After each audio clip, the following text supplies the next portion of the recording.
जैसे हम एक उदाहरण के रूप में अपन सीमांत अभिकर्मक को समझने की कोशिश करते हैं। जैसे 2N2 + 3H2 2NH3, ये अपने पास हो गई एक बैलेंस रिएक्शन हो गई। लेकिन अपने को बैलेंस रिएक्शन से वो नहीं पूछेगा, वो अपने को मोल देगा, अभिकर्मक के रिएक्टेंट के मोल देगा और अपने को प्रोडक्ट के पूछेगा। जैसे लेट सपोज अपन ने मान लिया यहाँ पे एन है नंबर ऑफ मोल, यहाँ पे इसके N2 के दे दिए 8 मोल और H2 के दे दिए 9 मोल, और अपने को पूछ लिया कि कितने मोल NH3 बनेगा। तो जैसे अपन डायरेक्ट नहीं देखेंगे कि यहाँ पे 9 8 कम है तो ये लिमिटिंग हो गया, नहीं। अपन क्या करेंगे, for limiting reagent LR V number of mole divided by stoichiometric coefficient, यहाँ पे भी क्या करेंगे, number of mole upon stoichiometric coefficient, जिनमें इनका मान कम होगा, जहाँ पे n बाई स्टोइकियोमेट्रिक इन दोनों का रेशियो कम होगा, वो ही लिमिटिंग रिएजेंट होगा। जैसे अपने को प्रथम फर्स्टली अपन देखते हैं तो क्या लगता है 8 मोल है, इसके 9 मोल है, तो 8 मोल कम है तो अपन इसको LR बता देते हैं। लेकिन ऐसा देखते हैं अपन आगे, तो इसके 8 मोल है, number of mole stoichiometric coefficient इसका 2 है बराबर 4, इसका कितना है, मोल है 9 और स्टोइकियोमेट्रिक कोफिशिएंट कितने हैं, 3 बराबर 3।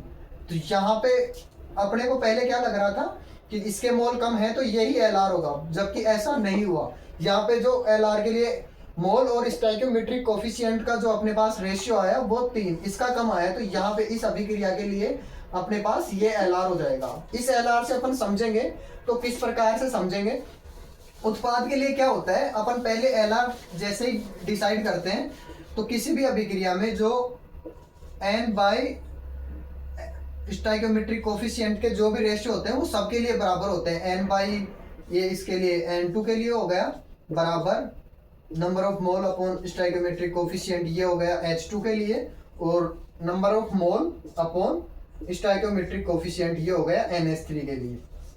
ये सबके बराबर होते हैं, यहाँ पे मोल बराबर होते हैं, भार बराबर नहीं होता। तो अपन यहाँ से कैसे समझेंगे इसके लिए, क्योंकि लिमिटिंग ये है अपने पास हाइड्रोजन, तो इसके रेस्पेक्ट में अपन प्रोडक्ट की बात करेंगे, न कि यहाँ पे अपन इसको एक्सिस रिएक्टेंट भी बोल सकते हैं क्योंकि ये ज्यादा मात्रा में है।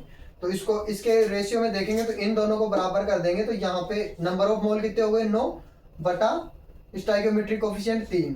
तो अपने को नंबर ऑफ मोल निकालने हैं और अपॉन में स्टोइकियोमेट्रिक कोफिशिएंट कितना है, इसका 2 है, तो ये कैंसिल हो जाएगा 3, तो नंबर ऑफ मोल कितने आ जाएंगे 3 × 2 6। तो यहाँ पे इस अभिक्रिया से अपने को ये समझ में आता है कि जब अपन 8 मोल N2 के और 9 मोल H2 के लेते हैं तो अपने पास 6 मोल यहाँ पे बराबर 6 मोल ऑफ NH3 मिलते हैं। और जहाँ पे यहाँ पे अब दो चीजें लिख सकते हैं अपन, लिमिटिंग रिएजेंट LR क्या हो जाएगा अपने पास H2, और जो एक्सिस रिएजेंट कितना हो जाएगा अपने पास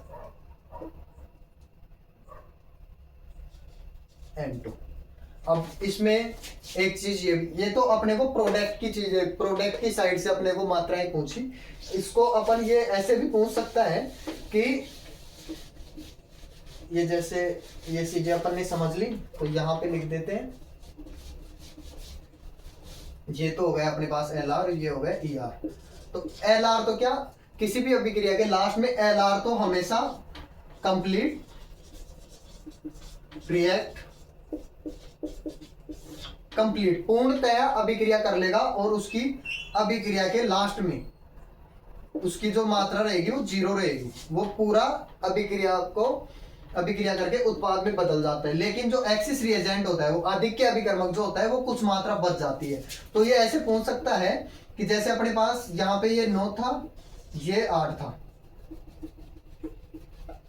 ये 9 था अपने पास और ये 8 था, तो यहाँ पे पूछ लेगा कि जो एक्सिस रिएजेंट है वो कितना अभिक्रिया करेगा या कितना बच जाएगा अभिक्रिया के लास्ट में, क्योंकि LR तो कंप्लीट रिएक्ट करके और प्रोडक्ट में कन्वर्ट हो जाएगा। तो अपन इसको कैसे समझेंगे, अपन इसको यूनिटरी मेथड से समझ सकते हैं। जैसे 2 मोल के साथ कितना भी इसको लिमिटिंग रिएजेंट ये है, तो इसके रेस्पेक्ट में देखें तो 3 मोल के साथ कितना भी क्रिया कर रहा है इसका, 3 मोल हाइड्रोजन के साथ 2 मोल हाइड्रोजन कर रहे हैं, नाइट्रोजन के 2 मोल रिएक्ट कर रहे हैं। तो 1 मोल के साथ कितना करेगा 2/3। तो यहाँ पे कितना है 9 मोल, तो 9 मोल के साथ कितना करेगा 2/3 गुणा 9, ये 3 कैंसिल हो जाएगा 3, यहाँ पे 6 मोल रिएक्ट करेगा।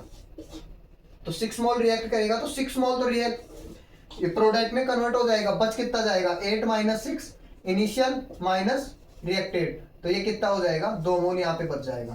तो यहाँ पे अपने पास ये भी 6 ही आया था, लेकिन इसका मतलब ये नहीं है कि जो एक्सिस अमाउंट जितनी बचेगी उतना ही प्रोडक्ट बने, ये कोई जरूरी नहीं है, ये बाई चांस अपने पास सेम आ गया। तो यहाँ से अपन लिमिटिंग रिएजेंट को समझ सकते हैं कि सबसे पहले परिभाषा पे जाए, सीमांत अभिकर्मक वह अभिकर्मक जो उत्पाद की मात्रा का निर्धारण करता है, या reactant which is fixed amount of product और mole of product known as limiting reagent. यहाँ पे अपन ने एग्जांपल से समझा 2N2 + H2NH3।